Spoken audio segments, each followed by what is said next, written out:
Hello, and we are back. Apologies for that unscheduled intermission.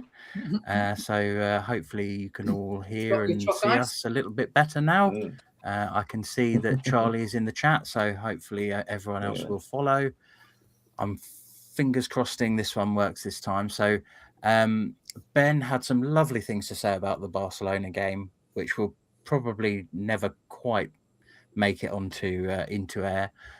So I'm gonna basically start again and say the main news of the week was that we played Barcelona in a friendly in Barcelona.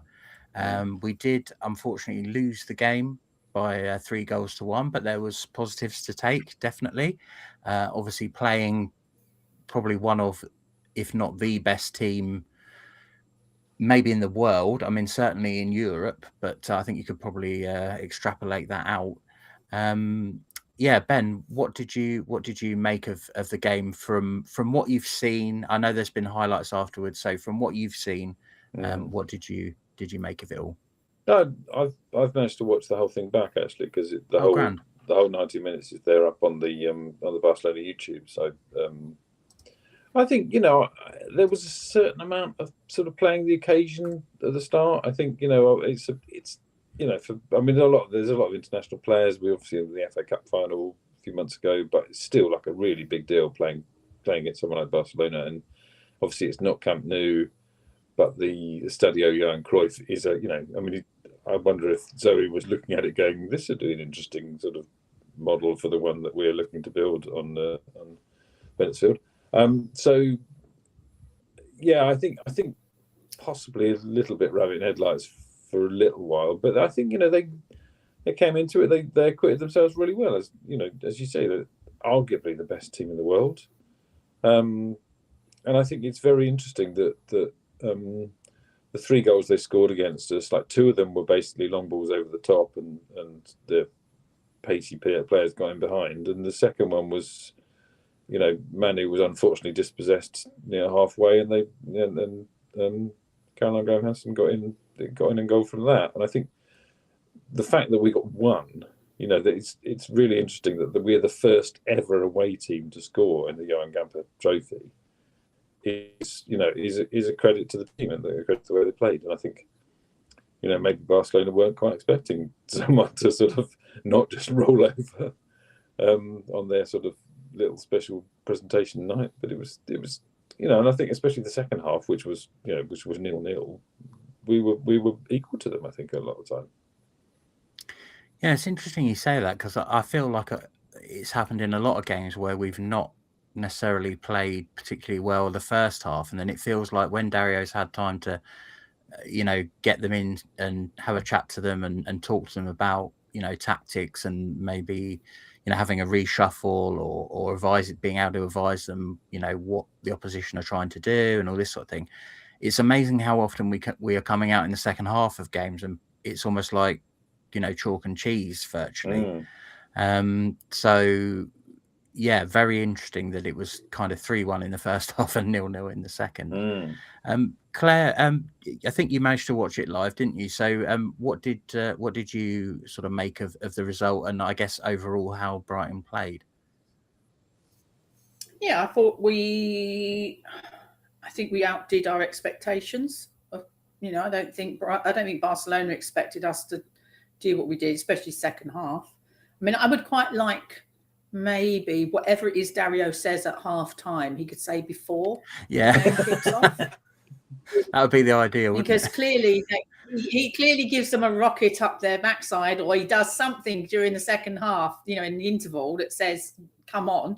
So I think, try doing that first half before we go out.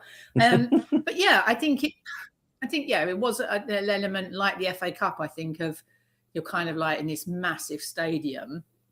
But I don't feel like that was a massive issue for us. I think we just got caught out a bit. We definitely looked like a team that was in the middle of pre-season, playing a team that has been gelled together for the last 5 years and is very, very good at what they do. I think had we been another week or so into our training in our pre-season, we might have been a bit less leggy in the departments that some of the players looked a little bit tired still, like they weren't quite at full capacity sort of yet. And I still say we need to organise that striker role and find a route through, because we have so much possession. We get the ball to a certain point and then it just all falls apart. We don't have that final ball. And so, yeah, I think if we had that final ball, if we had the player that's going to knock more goals in just off their backside or whatever, I think Barca might have been a little bit squeaky bum time towards the end of that game, because it only needed one goal from us in the second half and we'd be on it. So I think, yeah, they are an exceptional team. They are very, very good at scoring goals.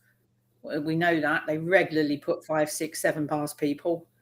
They didn't look like they were ever going to do that against us. I think even in the first half, when we weren't quite at the races yet, 3-1 was a little bit generous, I think, really. I don't think we looked like a team that was losing 3-1. And we certainly didn't play that in the second half. So, yeah, I think everything to hold their heads up and take into the big games that we've got lined up in the WSL. Because if you can do that against Barca, if you did that against Palace, Charlton, Birmingham, etc., you're winning those games. And those are the games we actually need to win. So, you know, it's fun to go off and play someone like Barcelona in a pointless cup that doesn't mean anything to us, that we're never expected to win. It's fun to go and do that, but it doesn't mean anything in the grand scheme of things for us, does it? We need to beat Arsenal on the 6th of September, and we need to go to Birmingham the week after and do them. So, yeah, if they take some confidence from it, then brilliant. But I'm not worried about the result of it. No, and I think there's some teachable moments in there as well. Like I wouldn't say the negatives, but the parts of the game that didn't go so well, I think you can analyse those and try to circumvent them, try to work to negate them in the future. There was the first couple of goals, they got down our right hand side with long balls, like Ben said, that really, you know, like as soon as they were in a foot race, there was just no chance that our defender was going to catch them in either case, or even really come across and be able to make much of a challenge.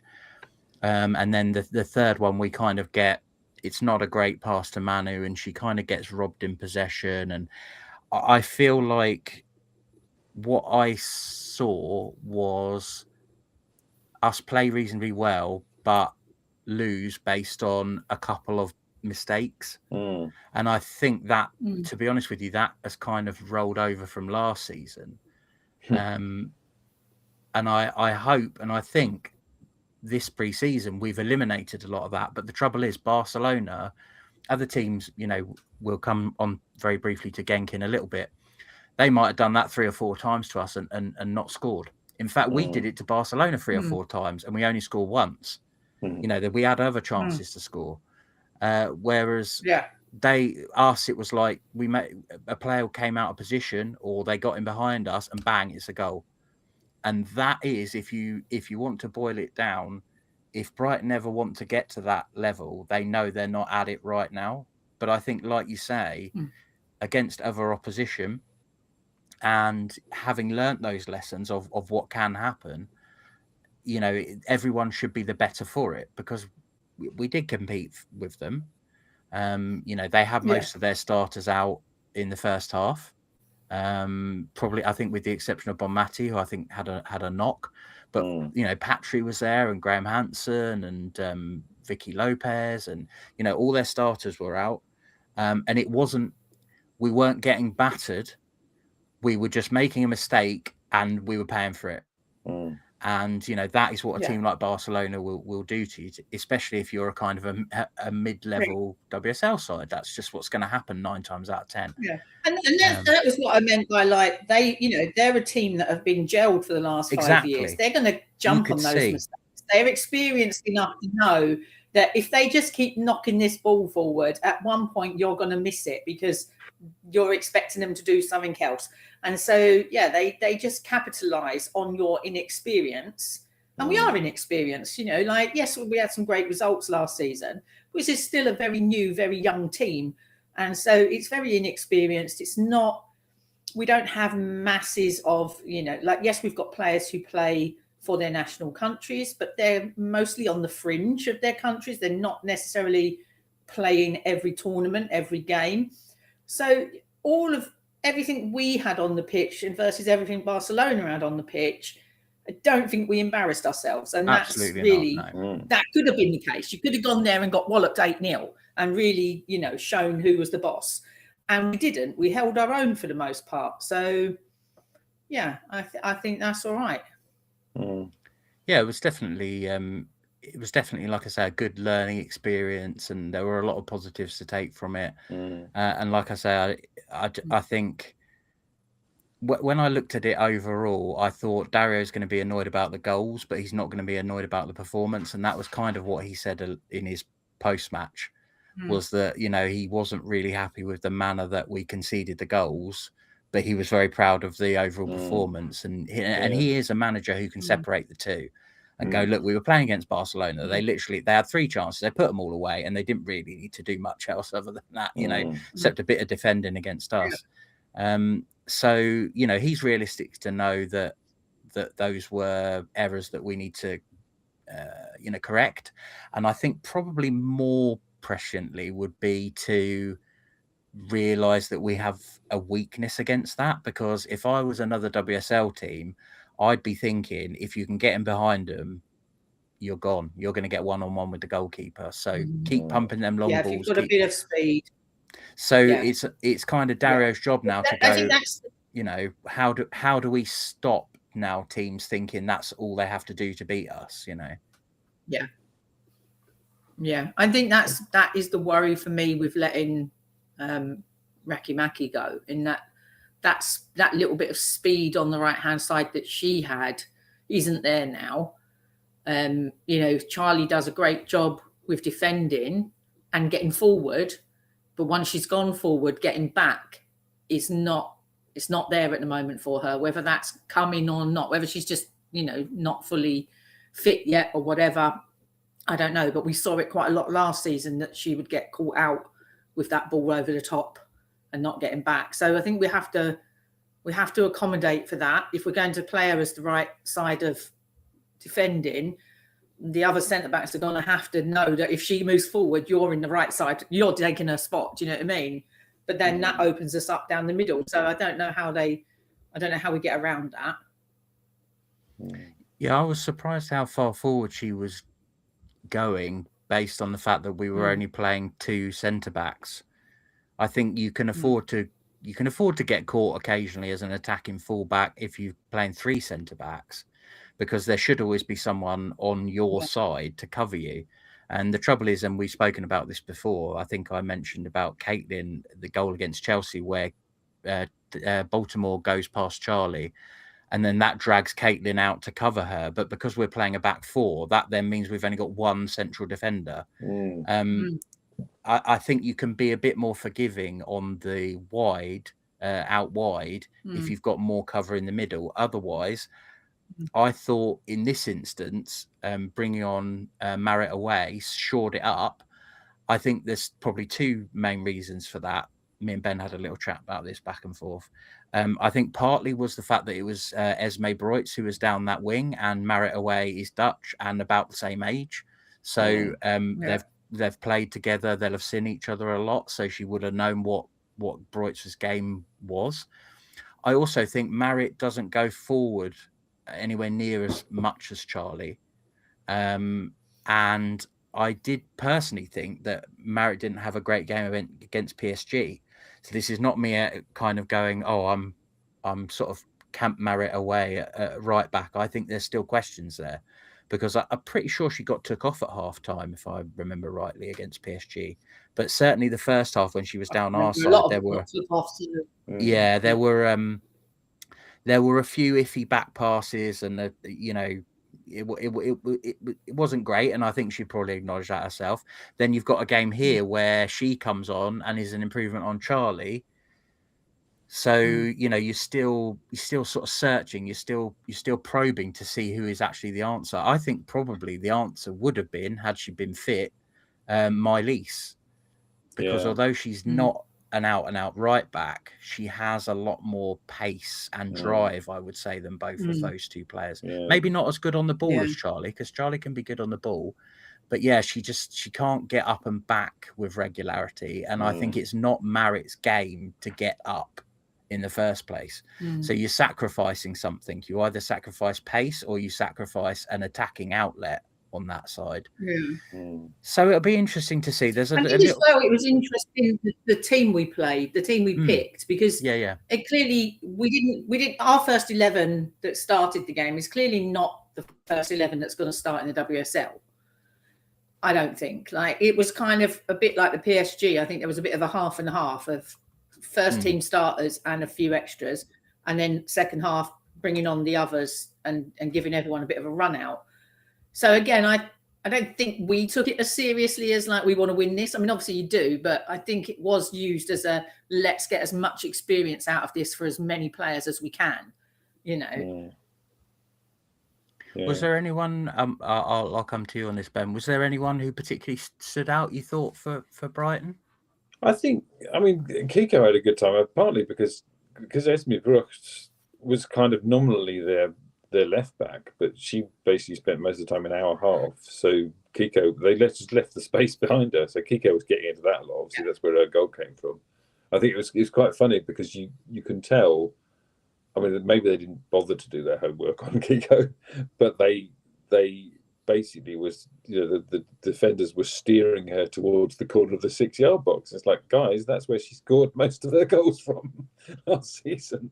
So, I think she likes a short angle. She did sort of very well. I think getting in behind them. Although, again, I mean, I think there's a couple of her finishes might have been better. I think Manu had a fantastic game as well. I mean, the Barcelona commentators, who may or may not feature earlier in this podcast, basically were sort of kind of commenting that basically Eva Payor hadn't had a sort of proper chance. And basically because she was being, I think I'm very fair. It wasn't very physical either, but basically she was taken out of the game by Manu. And I think actually, she probably ought to have been booked in the first half because she basically, Manu jumped for the ball and she basically walked underneath her and pulled her leg, knocked her over in the air kind of thing. So I think Payor had a very frustrating night because of Manu. I think, obviously, I don't know how much sort of history there is with her obviously being at Real Sociedad. I don't know, but that was very impressive. And I think, just generally, I think, once there was a little bit of rabbit in headlights at the beginning, but once everybody got going, I thought everybody acquitted themselves, and it was, you almost didn't know it was like a mid-table WSL team against I'd call it the best team in the world. And I suppose later on, I think I would have liked to have seen particularly Livy Garcia a bit earlier, because she came on with about 15 minutes to go, because she was tearing them to pieces. She had a absolutely basically beat. She didn't get in behind the defense. She beat the defender on their left. Wasn't Brooks by then. I can't remember who it was, but put in a great cross. I think Sophie Best was quite unlucky not to have scored. I think Tyler McCamey or whatever. Yeah, I think she was much busier than Katakoi had been in the first half. Definitely, but equally, both of them were much busier than Melina Lurk and latterly Eleanor Heaps. And obviously OG. Had a lovely shot from just outside the box that probably 6 inches over, maybe. So on another day she gets that a little bit lower, and that could have been 3-2 and squeaky Barcelona buns. It's funny as well because the Barcelona commentators, the co-commentator, I don't know who it was, I think it was a former player, just said, "Oh, she obviously just wants to score against Barcelona." Well, who doesn't? Yeah, I want to score against Barcelona. She obviously wants to score because she's playing football and she's got. And I think maybe there was another pass on, but it's like she's a striker. She's going to have a shot. She's going to be right to have a shot. I think just generally speaking, I think again, I mean, some of the late substitutions, Again, Sophie Peskett impressing. Ulag was good. I mean, she had a bit of a. I think again, these commentators wanted her sent off because she had that late tackle on Sydney Schurtenlieb. But it was. I mean, it was late. It was a trip. It wasn't a leg breaker or anything like that. So it wasn't. It was a different yellow. But show them the rugby tackle that PSG did against us. Well, yeah, exactly. Where they didn't even get booked. Again, they were. I think there was a player that got booked for Barcelona for sort of basically pulling somebody back. But I think there were 2 or 3 Barcelona players ought to have got booked. Because we had a few booked, didn't we? Yeah, Maisie got booked for a similar late tackle. Actually, again, it wasn't dangerous; it was just late. But again, I mean, another thing. I mean, 5 minutes at the end, bit of a cameo. But I mean, how great was that for Taylor Warren? Just getting minutes at Barcelona for such a young player. Yeah, absolutely. Yeah, like you say, it's just it's an experience to be there. It's an experience to, for those younger players and stuff. And I think it was obviously a really good sort of something like a pinnacle of the preseason almost to kind of be working towards. And you knew that you had this game. Obviously, they would have known it would be tough, and I expect in the back of their minds they probably knew that it was unlikely that they were going to win, but they went out there and acquitted themselves well, did everything that anyone could have asked them for. And like you say, there'll probably be better teams or so-called better teams than Brighton who will get beaten a lot more than 3-1 by Barcelona this season. So yeah, I mean, it was a really good a really good experience for everyone. So speaking of which, if you are listening to this and you have a little bit more time later in the week, we will be doing a bonus episode, as we've talked about before, SheGulls Extra, where we'll be talking to Charlie. Many of you might know Charlie, and Charlie is always in the chat under his handle @DoggyDoo62. I don't know what that's about. Maybe we can ask him. But we need to know. Maybe not. But yeah, we're gonna have Charlie on SheGulls Extra, and we're going to talk about his experience going out to Barcelona and what that was like. So that'll be a bit of fun, but we can get some additional context and stuff. But I must admit, I was watching. I think everyone was almost watching like a different feed. I was watching it on Cat 3, which I think was suggested by Tim, who's also in the chat. And I did need a Spanish VPN for that, but that was all that was required. So didn't mind that at all. But they kept showing pictures of the crowd, and I thought, oh, they're going to go like, oh, isn't it cool that Brighton have got some supporters? Did they show the Brighton supporters once? Did they bugger? No. It was. I was like, even if we'd had like 50, if you get 50 fans at West Ham, the TV at one point will go, oh, look at the good, look at West especially Ham. Especially when we've just equalised. Yeah. Exactly. Yeah. Whereas they were like, oh, look at this Barcelona fan. Look at this Barcelona. If we know there's Barcelona fans there, can we not get like a little close up and see if we can see our mates on the TV? No, not allowed, apparently. They even went to the same group of Barcelona fans, like 3 or 4 different times. I was like, they're still in the same position doing the exact same thing they were doing before.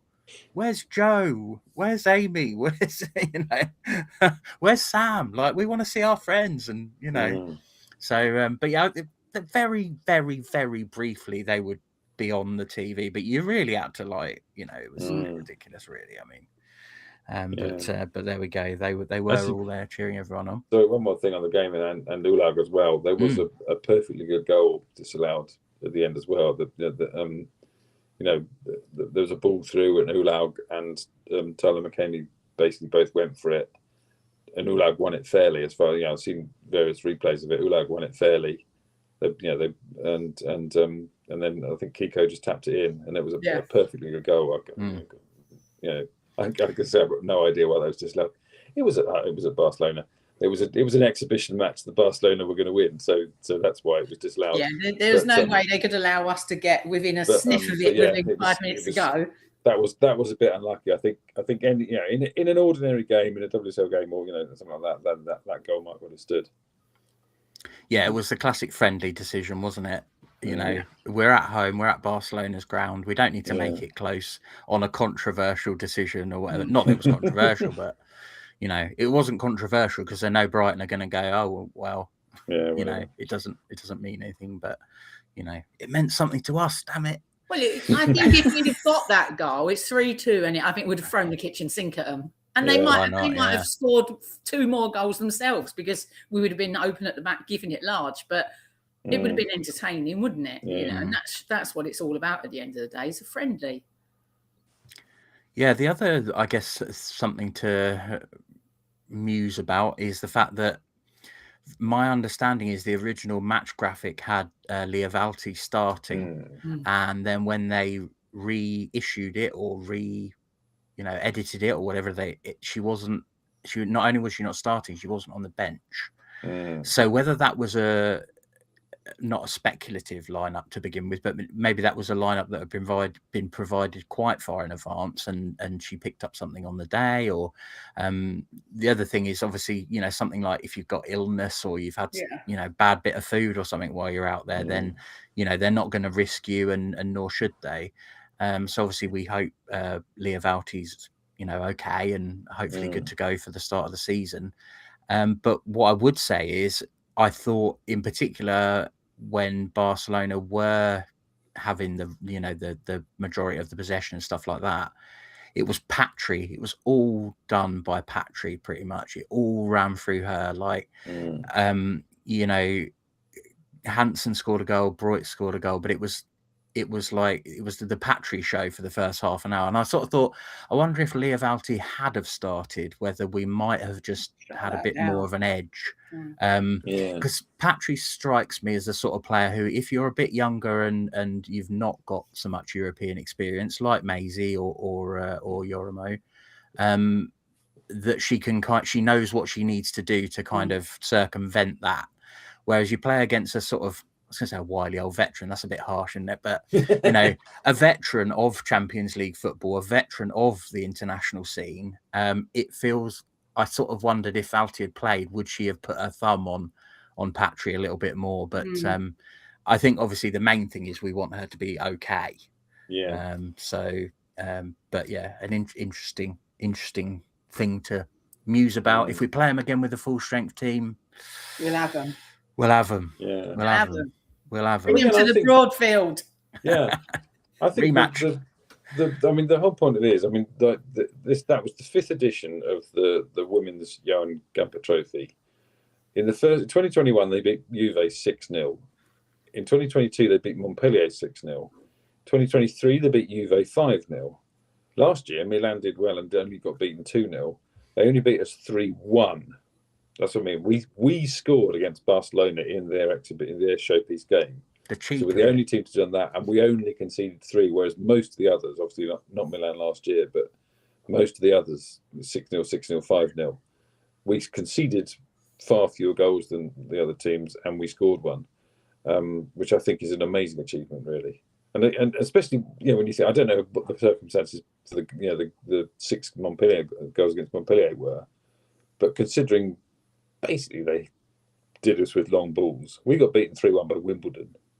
Basically, I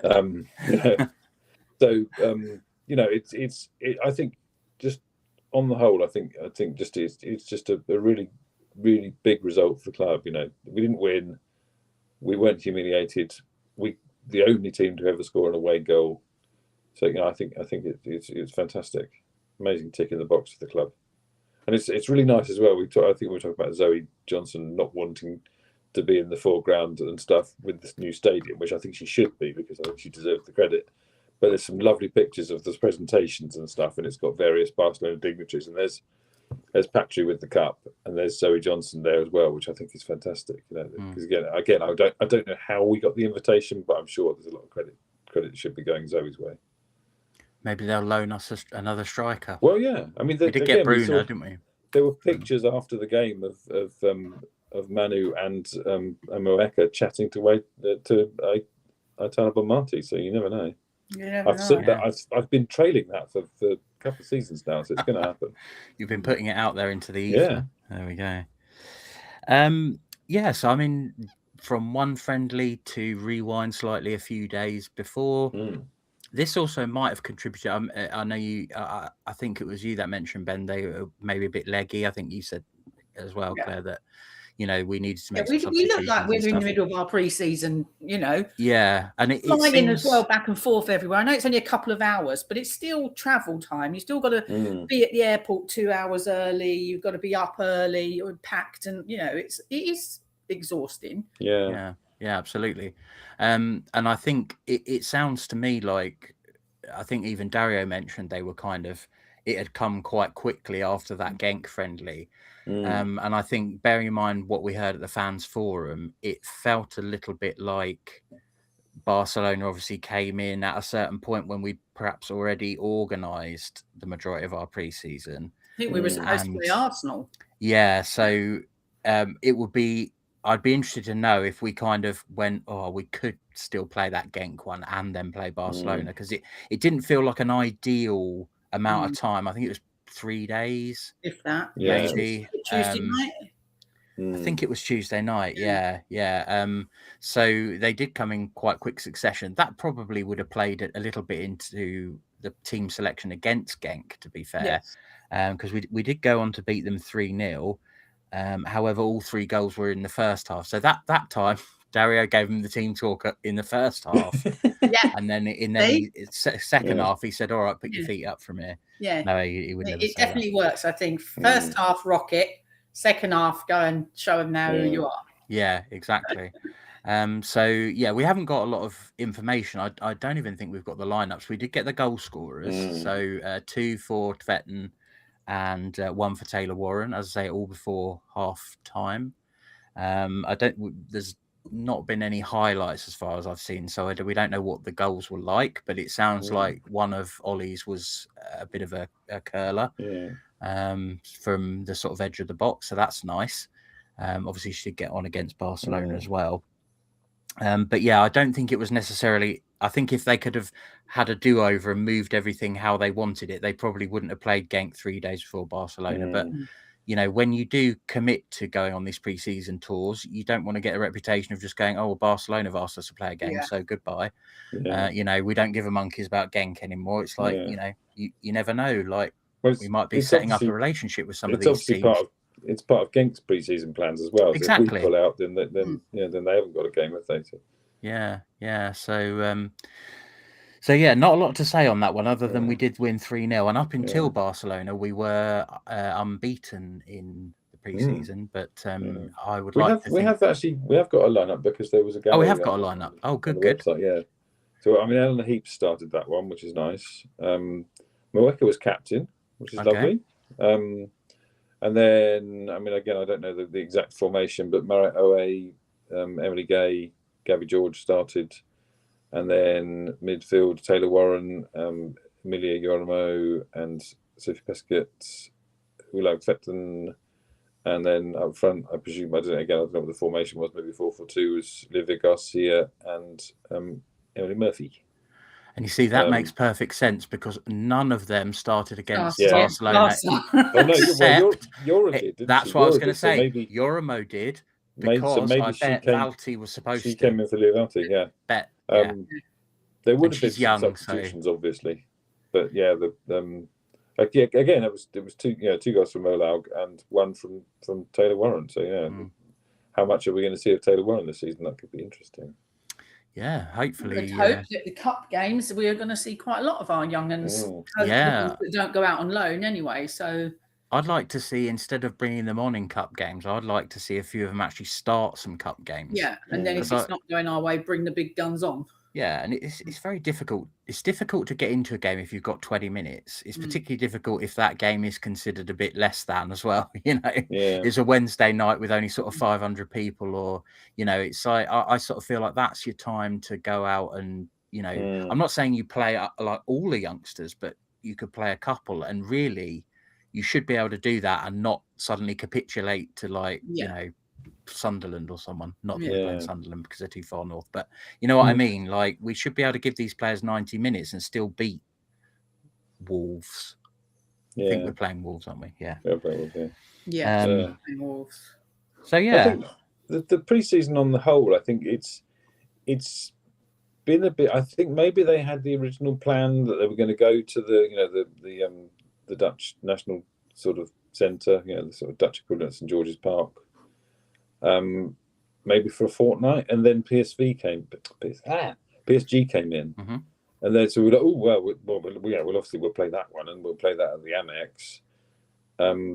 So we'll have to sort of chop the first couple of days off the Dutch camp, but then we'll still have a week and a half there, and then Barcelona come in. And they were like, "Oh, blimey! Well, we obviously can't say no to that." So we'll chop the last couple of days off. So it's when you do have a pre-season training camp, you go away for a couple of weeks, and you have lots of training and lots of team building, and then you have a couple of friendlies. Like obviously last year we played a couple of Spanish sides. Year before that we actually beat Bayern Munich a few years ago. But it's normally it would be a couple of weeks in the same place, whereas obviously this time they would have, they'd have had the PSG game, and then they'd had the travel out to the Netherlands, and then probably not many days before the Genk game, should pronounce them properly, Genk, and then obviously not many days. They've got to fly to Barcelona and stuff, so it's all been a bit disrupted.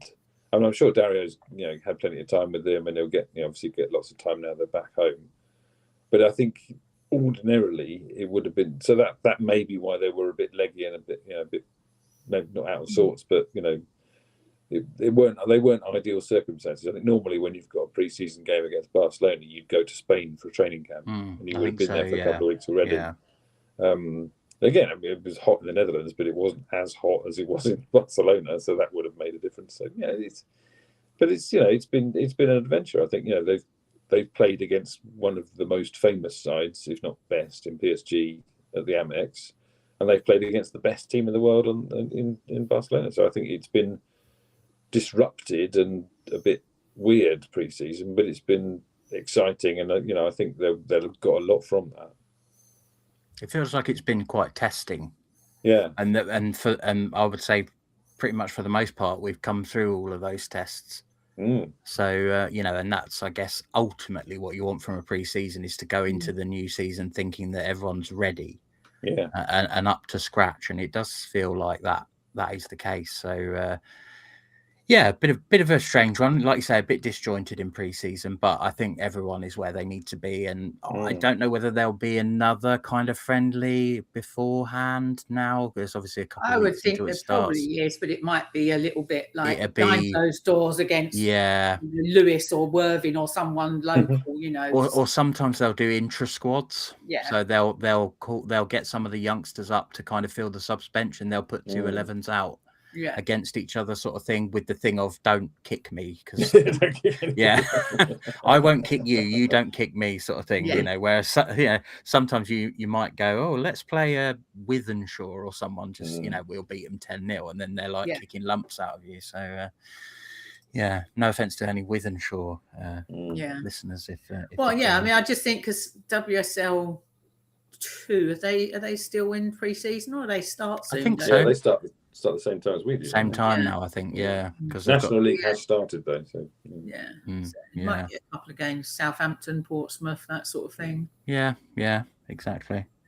So I mean, speaking of friendlies, there are a couple of players who have sort of, I think they've started their season now, that have gone out on loan.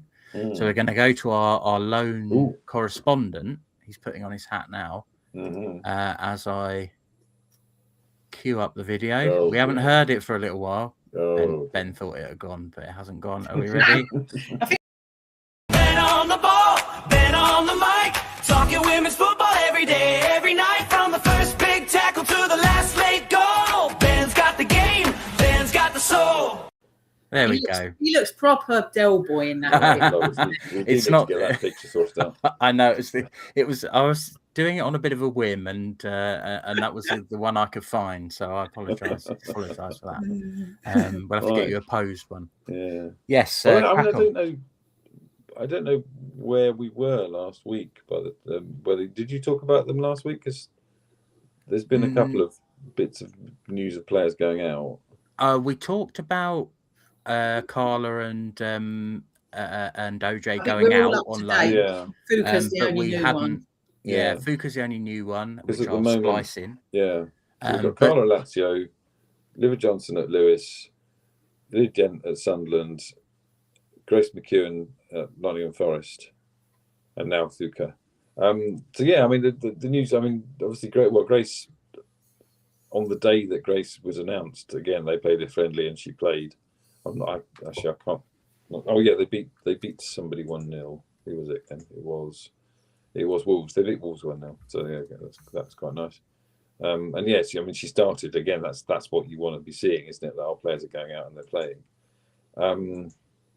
And then again, Olivia Johnson started again this weekend. Was it their first? No, it wasn't there, because obviously they drew 1-1 with hashtag when she scored, and this time they were away at Oxford City, and unfortunately they were beaten 3-0. But what does look nice is that their new kit has arrived, because they had to play in their old kit in their first game, because they've I've forgotten the name. That's Hope and Glory. They're making their kit now. That's right. Yeah. Obviously, there was a bit of a sort of spanner in the works somewhere, so they're back in lovely, proper. Take notes, please, Brighton. Proper stripes, black and red stripes. It looks very nice. So yeah, OJ. You know, I haven't seen any highlights or anything like that, but she started the game, and again, that's what we want, isn't it? We want our players to be playing. And speaking of which, if we head south to the wonderful Carla Camacho, again, she's Lazio had a game in the Serie A Cup against Napoli, and she not only started that, but she scored another 2 goals. So I think, I'm not sure if there's been one in between. She's played 2 games and scored 4 goals. So you know, she can keep that up when she gets home next season. I'll be very happy. But yeah, she scored. I think Napoli scored quite early, and then she scored the equaliser, and then they went 2-1 down, and then quite late on, suddenly they got an equaliser, and then they got the 3rd goal, and then sort of 87th minute they got a penalty, and Carla took that, and she took them very coolly as well.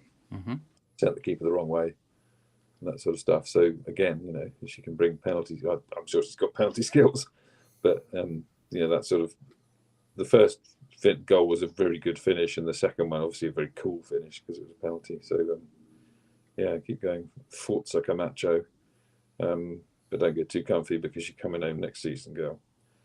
And so yeah, I think that's about it so far. Obviously, you know, we did mention before that Lily. Oh yes, yeah, we mentioned before, didn't we, that Lily Dent and Grace McEwen were both in the England under-20 squad for that friendly. And unfortunately, the squad for the under-20s World Cup has come out, and Lily is in it, but unfortunately Grace isn't. So, you know, Sunderland will have to do without Grace. So Sunderland will have to do without Lily, for hopefully a few weeks while the under-20s smash their way through that. And that, I was all confused because the first game's against Canada, but the tournament is in Poland. So, yeah. So yeah, hopefully Lily can get some good stuff in that. It's a good way to make a name for yourself in the in the England ranks, isn't it? Yeah. You know, we haven't still haven't got like an England international, so she can keep sort of staying in those age group teams and stuff. Then hopefully she's working her way towards. I mean, she must be very highly thought of. I mean, Grace too. Because I mean, she posted a picture of like 14 months ago. There she was lying in bed with an ACL. So you know, the fact that she really only got back at the very end of last season, she was straight in the England squad, means that they must think pretty highly of her. You know, so yeah, it's hopefully she can really make an impression. Yeah, and I guess probably to get into that under-23 squad, they're going to want to see you playing relatively regularly, so it kind of makes sense that they're both on loan in WSL2 as long as they get games. But probably to that under-23 team can be quite good, if that makes sense. Like it can have a lot of names where you're like, oh, okay, they're doing quite well at so and so a team. So it sort of feels like, yeah, maybe the next step for them to get from the under-20s to the under-23s is to be playing regularly and kind of holding down a place in a WSL2 team. So we can keep our fingers crossed for that. And of course, once all the season starts proper, we'll have weekly updates on how everyone's getting on. Hopefully lots of them.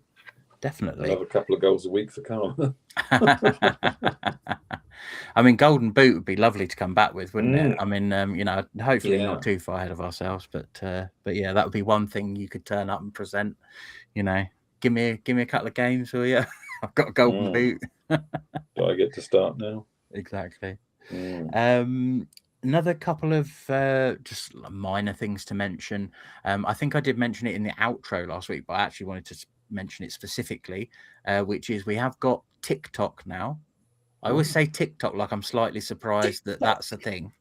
I'm an old person on TikTok. It's always been the sound a clock makes to me, but yeah, we're guided by Claire on TikTok, but my face has appeared on a couple of videos now. Don't worry, I'm getting Ben on it as well at some point. Yeah, somehow, some way.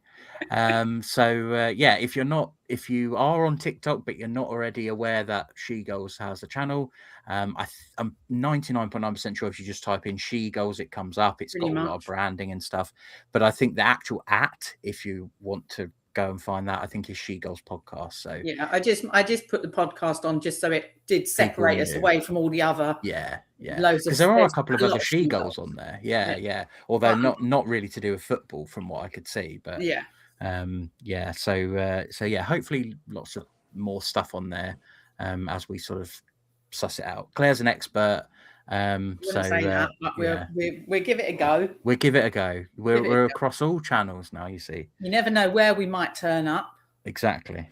So one of the videos that I did for the TikTok, I think it's called a TikTok, isn't it? TikTok, doesn't have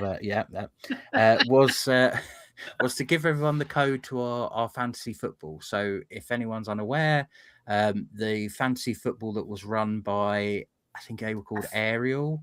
It was began with an A. Yeah, they basically were doing a WSL supported fantasy football league, but when the WSL rebranded and everything, part of the things that they wanted to do was bring that in-house.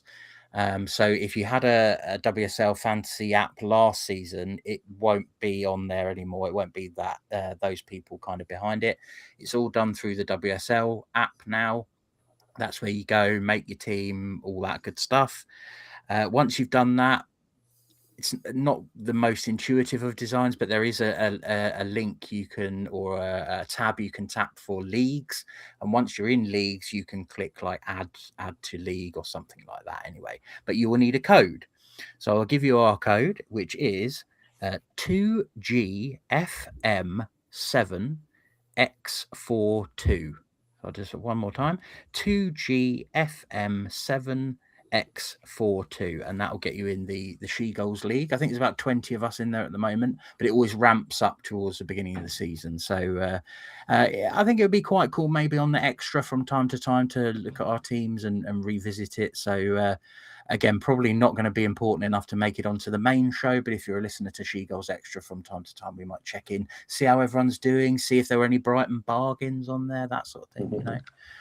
So there we go. Anything I forgot to mention off the top of my head? I don't think so. No, I think I we're all good considering we've got an extra coming up. We have got an extra coming up, as I say, that will, for listeners and viewers, that will come later in the week on Wednesday. We'll be talking to Charlie. But yeah, if we've forgotten anything in here that's important, we'll pop it in there for you. So don't worry about anything like that too much.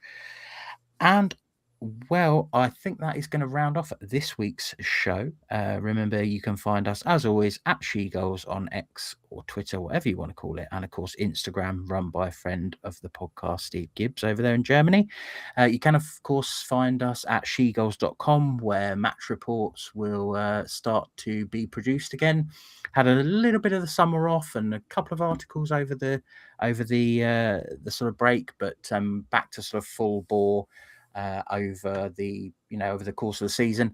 Hopefully as well, I'll be able to get something up. Not quite sure how it's going to work yet, but with the press conferences at the moment, I'm kind of sending them out on WhatsApp to 3 or 4 different groups, you know, kind of potted highlights of what Dario said and things like that. So hopefully I'm going to try and work out a way to do that via the website, and then everyone can just go to one central place to find those notes, because most people seem to find them, at least curiously interesting, if not quite useful. So there we go. We're also on Facebook. You can go over there, type in SheGulls podcast, and we should come up. And whilst you're there, do give Brighton Women fans a follow. And of course, Seagulls over Sussex, which isn't a group, it's a fan page, but follow it because they'll give you lots of Albion goodies on there too. And I think all that remains for me to say now is a massive thank you to you, Ben. Well, thank you. A humongous thank you to you, Claire. Thanking you. And I shall say this has been the SheGulls podcast. Good night. Good night.